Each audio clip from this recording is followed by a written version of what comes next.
growing your commercial cleaning revenue does not actually guarantee profit, and in fact, ignoring some certain numbers can quietly sabotage your ability to scale. So looking at the right metrics will expose whether your business is truly building wealth or just a bunch of stress. Hey, I'm Matt. I built a 7-figure commercial cleaning company, and today you're going to get 3 key ratios that unlock financial clarity and predictable growth. Master these and you'll know if your commercial cleaning company is ready to scale to $1 million and beyond. Delay and you risk building a house of cards that's eventually going to collapse. So let's start with a hidden number that's behind every payroll crunch. You see, most owners think that their invoicing is fine, but what they don't see is this specific financial measurement behind the scenes that'll let them know if their clients are using them as bank. Now, so we better understand this specific financial metric, we first need to see what's actually going on. And here's what is happening in the commercial cleaning industry typically.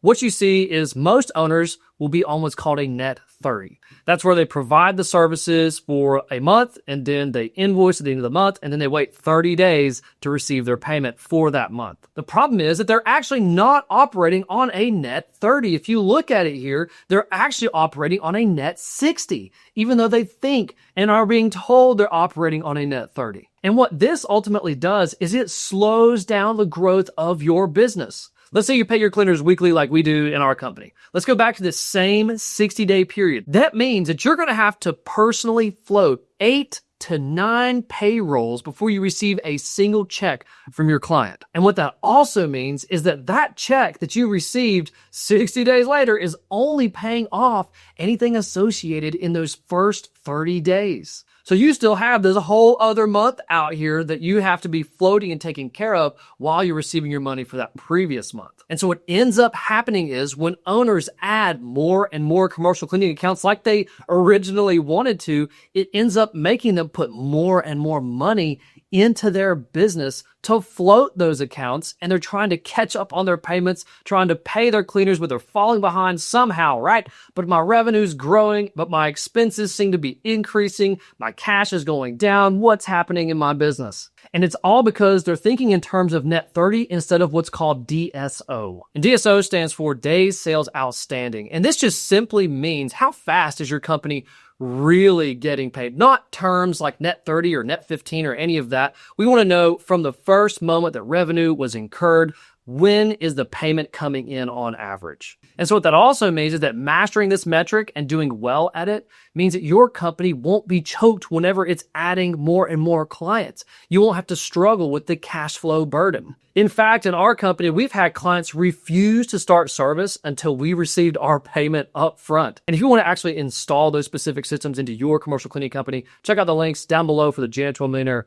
Blueprint where we help you do just that. But it still doesn't stop there with DSO. What if you continue to grow your business, even with a great days sales outstanding metric, but your profits continue to shrink? Because get this, even with revenue climbing, you still might be bleeding cash and not realize exactly where it's going. Because I also have insight into the commercial cleaning franchise world, I'm aware of specific brands and how they operate. And I've seen multiple times where there are commercial cleaning companies that operate with very large top line numbers. They'll say they do $1 million, they'll say they do $2 million, $5 million. But then whenever you look down at their actual bottom line, what are the owners actually taking home? It is a minuscule amount of that top line. I've also seen where owners were making 6 figures as a commercial cleaning business owner, which is great, but their company is also in the 6-figure level, but then they scale up into the multi-millions, but their personal take-home salary is still almost the same as where it was before. And really what scalability boils down to is not just that cash flow, but what is the cost to actually do these services? If I have to keep paying people more money per hour or more money per job, or I decrease my prices in order to win more accounts, or I do both, then we're going to meet at some point in the middle and have a very unprofitable business. And so an absolute key metric that we have to watch and we have to track is what is called COGS. That means cost of goods sold. This is your key margin indicator. I generally recommend that in the janitorial industry, your cost of goods sold needs to be between 50 and 60% of your top line revenue.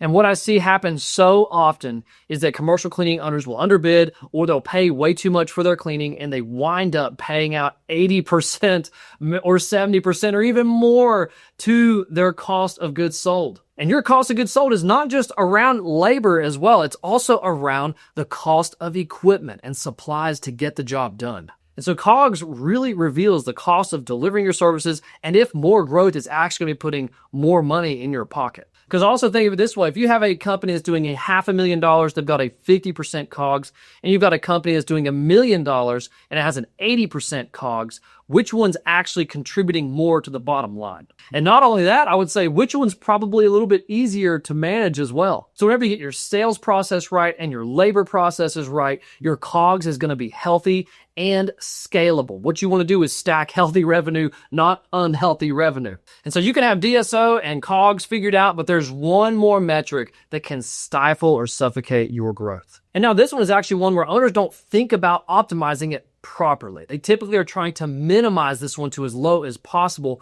to their detriment, but it's also a key indicator for if your company is highly inefficient. This final one is going to be all around what it takes to actually operate the business, not provide the services, but actually operate your company. It's going to be all about how's the hiring done? How's the management being taken care of? How many managers or manager salaries do you have in place to manage how much revenue you do have? Because just like with COGS in cost of goods sold, you don't want to overpay for the output that you're getting, but you also don't want to underpay.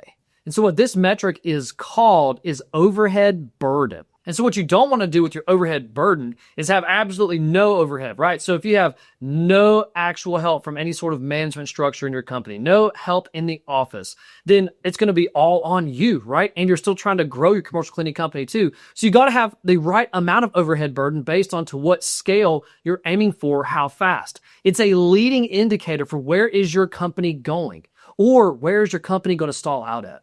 Something that I think about in our company is I like to see our overhead burden at approximately 15%. This includes our office space, our management salaries, our admin, our software, things that it just takes to run the company. And so on the extreme ends of overhead burden, you've got owners who are going to way overspend, right? They're going to pay a massive salary to an operations manager or multiple managers. They're going to buy way too many vehicles. If they don't even need any at all, they might just buy one because they want to feel good and feel official.